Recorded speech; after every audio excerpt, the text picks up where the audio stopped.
helai kai sa dari hianin helai thing buk ei thing buk ek thing ya hel teng ter ku man le buk nuam nu tuk noi hian mo a hian kan chola tiffin te e ya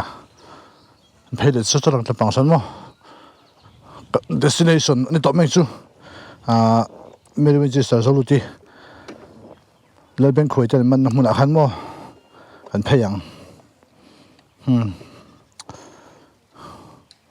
GoPro battery pa ka mang zo der mai khala off thei hila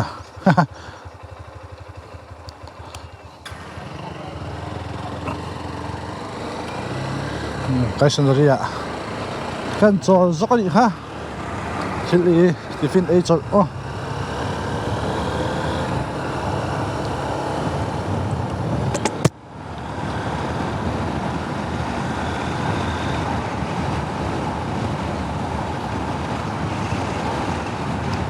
anh bố hồi nãy nghe thì xe thì này con lại mất số mấy mấy mò tâm xâm lỗ mình lẻ khơi sao về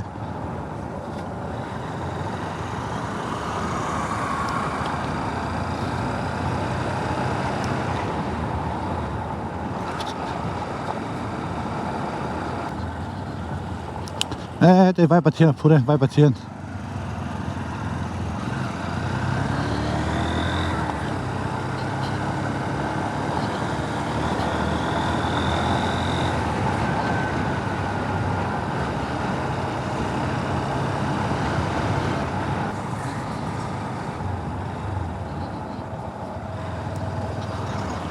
trên này xây bụi là mà anh lùi nghe trồng lùi khan thì anh mấy anh anh xin ăn trồng khan thì hết đấy trồng lùi khan luông trăng dễ là đây là cross này hi anh liền tàu khóc mày liền về tàu khóc mày đã sân hay cuồng bọ mo anh xin lỗi anh hay trồng lùi khai này theo là luông trăng thả so với tiền luộc thả tì luông nên khai phim thả đôn này ngó trồng lùi đi hay cái dễ lắm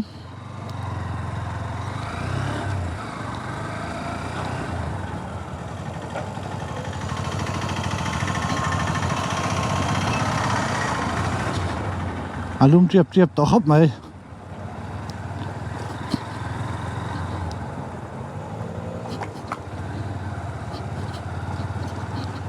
hey घर बुरा नहीं तो घर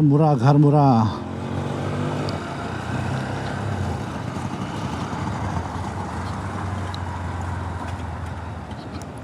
compound nó nằm hello mo cái mình sinh compound nó nằm hello ta thì cái xuân घर मुरा cái việc khát cẩn na anh ấy thì anh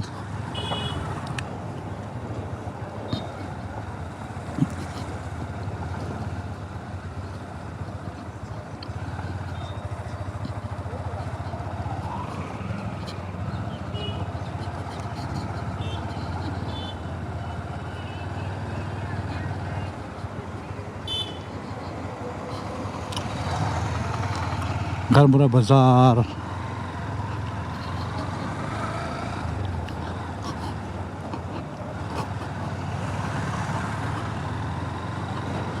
kan tilang saya lang Garmura itu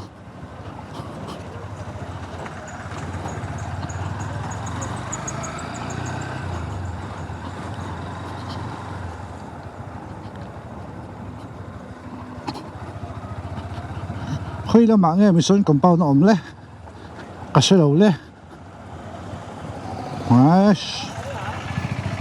over be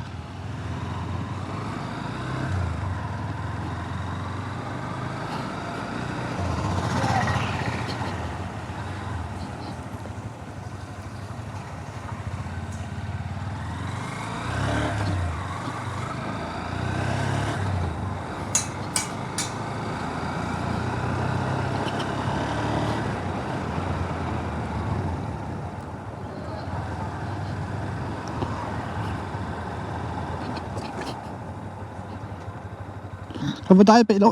bay phải xin là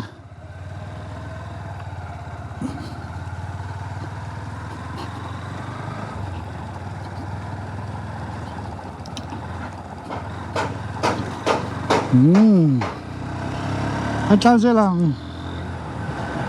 lùm được to vàng in tàn thô ta chọc om FM anh ha gặp ra gặp oma thì hiện mình có sẽ phát tăng cái này có xây được xuống video xây được bao nhiêu tụi tôi lại phát tăng thì hiện gặp ra chỗ hay là mình đi Zamira Bazaar thì nè nghe đi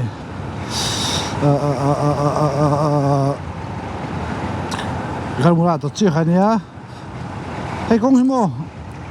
thật ta thì thật vất vả ta tắc thầy là phân bổ hard không mày chú ta sẽ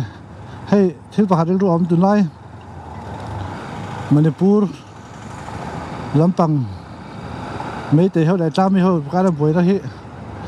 rạp tha khóc mẹ nửa san bận âm tận núi mày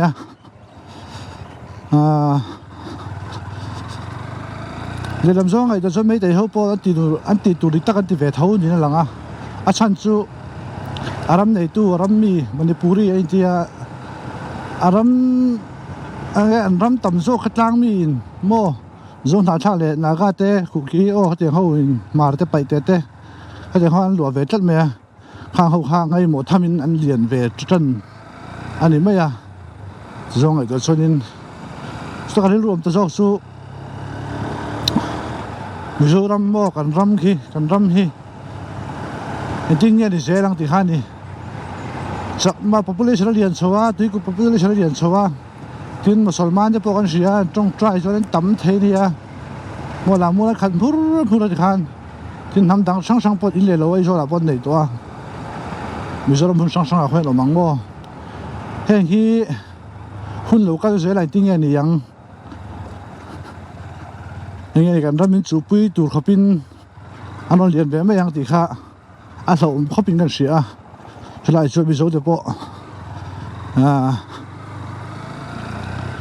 hay sampo cái sia anh pung chắc sia Mizo de po mình chu thì kha nên ngheกันram chu anh mi để sao đã chắc ngồi này cái chuyện đâu kha nênกันram po hiกันhum hal thatak thật lâu cái điều cho cần nó buổi tối này mua chú vàng cho nên đi hạt suốt mua để Mizo te bukan này luôn thu soi kan lâu ngay thật là mình riêng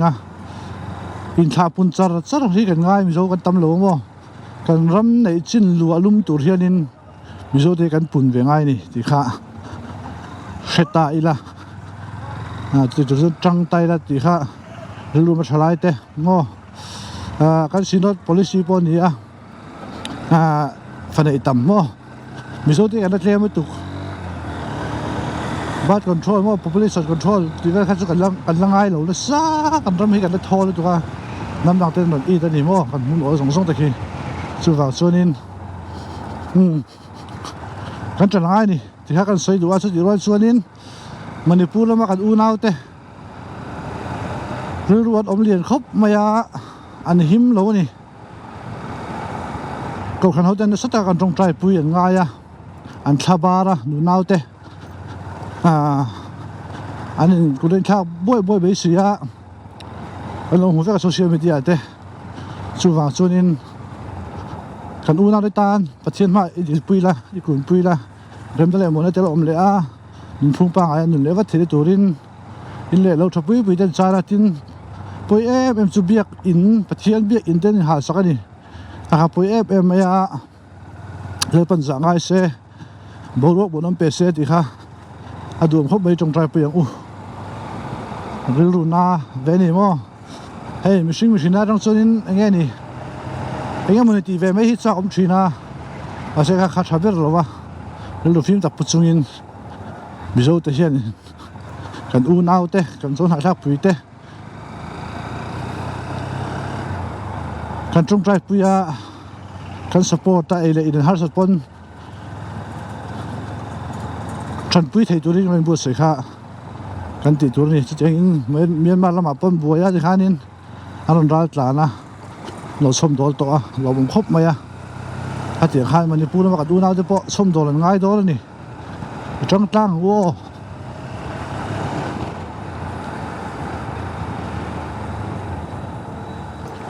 ก็ใช่หลังอะไรมันที่กันนี่แหละตา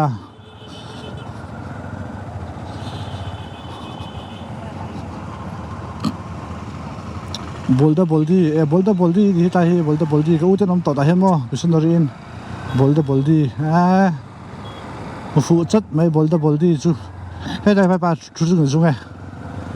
a boi tha ding chung zung je mai tu ni vai ho lai ke ko to nang han chu tung ut je bok sia azuna har me la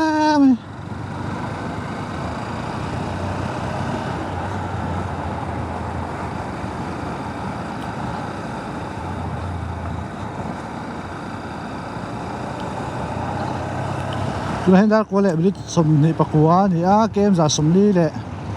พอยน์ลีกับล้านตัวอินจังอินโมเกมจะสมลีพอยน์ลีถ้าสดเวียเวคุณกำลังมังตำเรา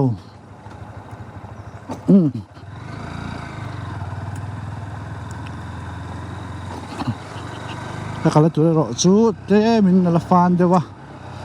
เขาเดือดจอดสังโอ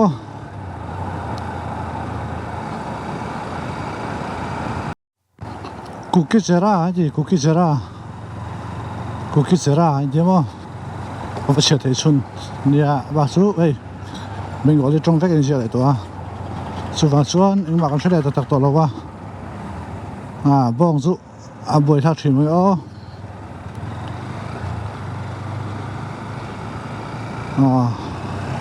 ta ze la hai kan theng tre pin ria kan li zera chu wa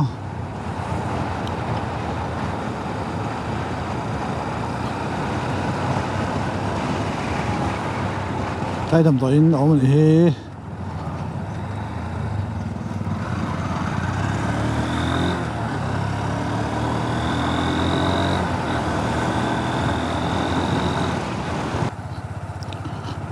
hai là cái đi kem sắm thùng bản thì đồ lê xua ngã thì gawati rồi thùng sông ngã pariat gawati bỏ lát tôm nhẹ đâu thùng sông ngã pariat so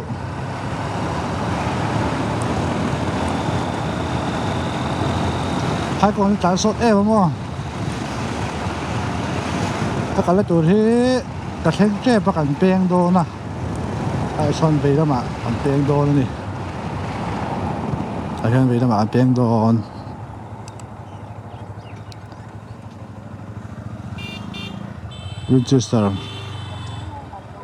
Winchester cái đồ đấy.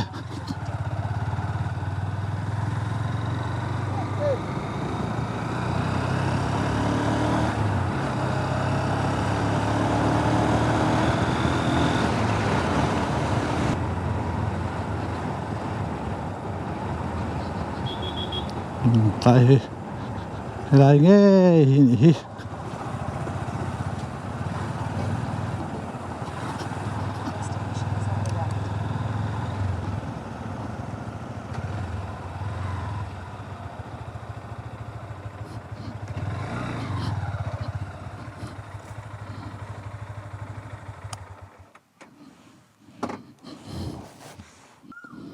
hey, to the glory of God. Trong trai na in mi zong tan all are welcome thara bo zong to the pole TV jet headquarters Aizol mo yeah here in loving memory of Peter James Winchester died on 23rd January 1871 erected by thara bo zong to te Sick of Lost Souls Mizoram Aizol tin ziakani kan so sinang hi Mary Winchester lời bên khởi tên anh dùng mình làm sai lắm chuyện mình khăn đi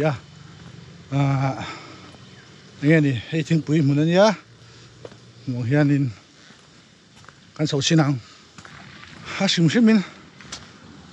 sai làm là nhỉ là đâu bị xịa hẹn lại cái gì này motor ôm đón giờ sẽ luôn lại anh vào làm chuộc lại em về bên khỏi đó chứ lẽ lúng khóc mày riding boot này cái này chứ hạ thác về đất chứ chuyện này nè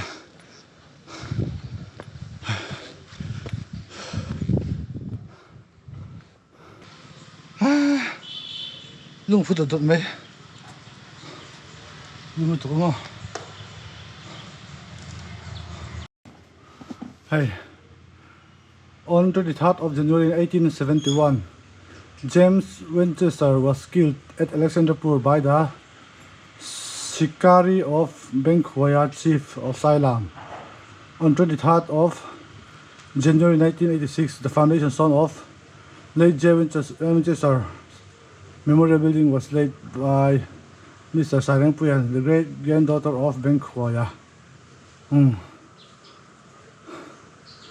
Hay gì à? Mo, chia thêm. Cái phần cua lắng lại mình thì bên khối tên là bên khối tên là mình Winchester anh giúp mình khăn ya yan cái compound thật là mà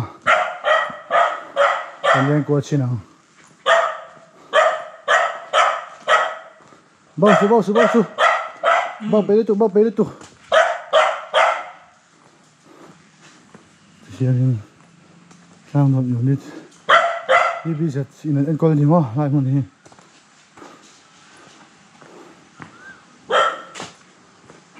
thì cái cua là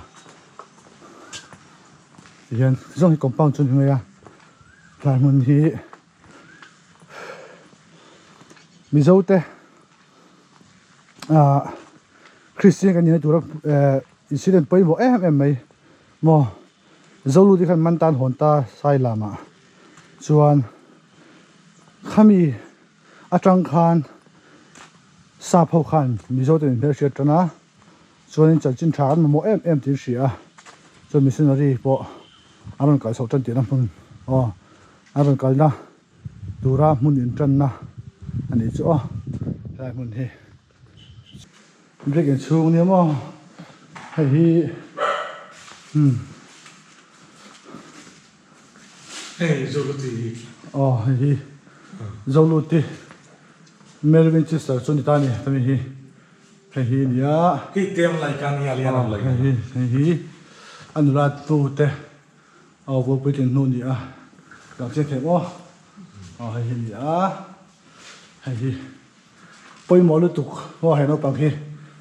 Mizoram Christian Sakhwa alu na tura asul su tu ni tani hi lai ben khoi khanin kum khat ve sai la ma kola chuan sa pho kana la le a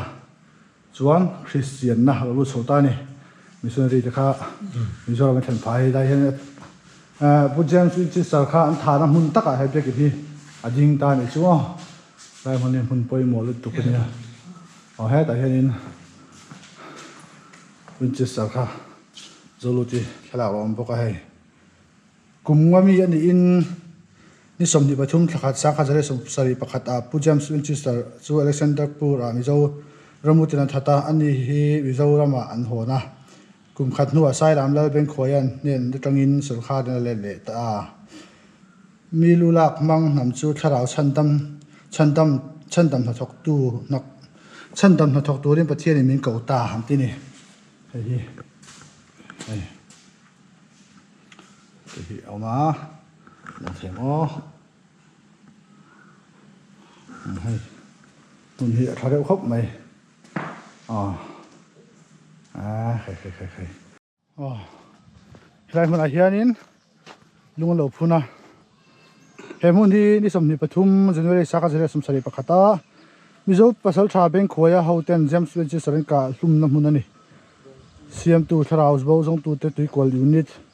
across ka chen atan ka thang hi him nuam chu karon thei hil lo che kala li su zorom mangai tu lai pa thona chanchin tha min pe hi kan valom em ming thiang him fakin om zel ro se hallelujah te je dai sap tong nei je bokani hi James Winchester Mary Winchester Zoluti pan ka hlum na mun ni he ti hianin thingpui pe mun vek thingpui huan vek ani he te ka pu hen lo en kol tu chen ama he pi ro ning thangin ya helai ya thok tu ro omani ya chuanin helai mun en kola nge ni zolu ti an lak la mun hi TV zet lampang nia lo ong khop hi min kala shwe lo vikas ania hi lo fel khop na ya a pai lo hianin min lo buai puya ka pu te ho hian hianin chokida ten ni hian in lo wang ka lang an chu chok lo ei tho sia mo a lo mo me lo dong song cha du ti pai lên con đi in lo mo yang kal me yang la ka lo mu tu ke with the sermon na mun chu zolu ti man na mun chu lo zo le ta ti hianin ba kal yang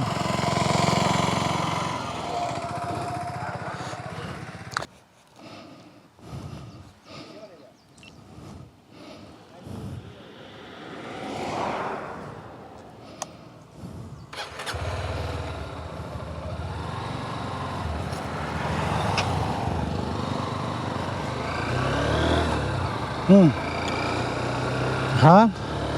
nó rất là kan phê đó con